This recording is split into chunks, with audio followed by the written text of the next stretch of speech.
Represent ಮಾಡಿದ್ದೀನಿ ಅಂದೆ. ಕಬಡ್ಡಿ ಎಲ್ಲರೂ ಆಡ್ತಾರೆ, ನಾನು ರೆಪ್ರೆಸೆಂಟ್ ಮಾಡಿದ್ದೀನಿ ಸಿಟಿನ. ನಿಮ್ ರಾಜಕೀಯ ಗುಟ್ಟು ಈಗ ಗೊತ್ತಾಯ್ತು ಸರ್. ಆಯ್ತು, ಈಗ ಕನ್ನಡ ಹೇಳ್ಕೊಡ್ಬೇಕು ನಿನ್ಗೆ. ಆಡಿದಿರಾ ಆಡಿಲ್ಲ ಅಂತ ಕೇಳ್ತಾರಲ್ಲ, ಕನ್ನಡ ಹೇಳ್ಕೊಡ್ಬೇಕು ನಿನ್ಗೆ. ಇಲ್ಲ ನಾನೇನು ಕೇಳ್ತಾ ಇರೋದು ಕಬಡ್ಡಿ ಆಡಿದೀರಾ ಅಂತ ಕೇಳಿದ್ ನಾನು. ಆಡಿದೀರಾ? ಆಡಿರೋದಕ್ಕೆ ಇಲ್ಲಿ ಬಂದಿರೋದ್ನ. ಆಯ್ತು, ಆಡೇ ವಿರೋಧ ಪಕ್ಷದ ನಾಯಕರಾಗಿದ್ದು. ಅದರಿಂದ ನನಗೆ ಬಹಳ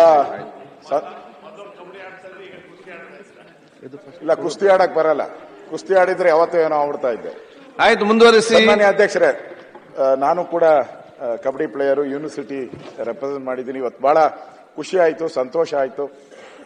ಒಂದು ಗ್ರಾಮೀಣ ಕ್ರೀಡೆ, ಇದು ಒಂದು ಗ್ರಾಮೀಣ ಕ್ರೀಡೆ. ಇದಕ್ಕೆ ಯಾವುದೇ ರೀತಿ ಪ್ರೋತ್ಸಾಹ ಇಲ್ಲ. ಕ್ರಿಕೆಟ್ಗಾದ್ರೆ ಮನೆಯಲ್ಲಿ ಬ್ಯಾಟು ಬಾಲು ಎಲ್ಲ ತೆಕ್ಕೊಡ್ತಾರೆ.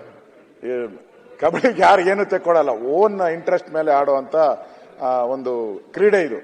ಅದರಲ್ಲಿ ಈ ನಡುವೆ ಪ್ರೋ ಕಬಡ್ಡಿ ಬಂದ ಮೇಲೆ ಬಹಳ ಕಬಡ್ಡಿಗೆ ಎನ್ಕರೇಜ್ಮೆಂಟ್ ಸಿಗ್ತಾ ಇದೆ. ತಾವು ನನಗೆ ಸಂತೋಷನೂ ಆಗ್ತಾ ಇದೆ, ಆಶ್ಚರ್ಯ. ತಾವು ಆ ಪೀಠದಿಂದ ಕುತ್ಕೊಂಡು ಅಭಿನಂದನೆ ಸಲ್ಲಿಸ್ತಾ ಇರುವಂತದ್ದು ಇಡೀ ಕರ್ನಾಟಕ ಮೆಸೇಜ್ ಹೋಗುತ್ತೆ.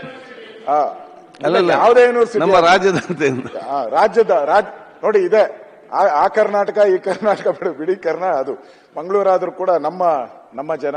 ಅದಕ್ಕೆ ನಾನು ಕೂಡ ನಿಮ್ಮ ಜೊತೆ ಅಭಿನಂದನೆ ಸಲ್ಲಿಸ್ತಾ ಇದ್ದೀನಿ.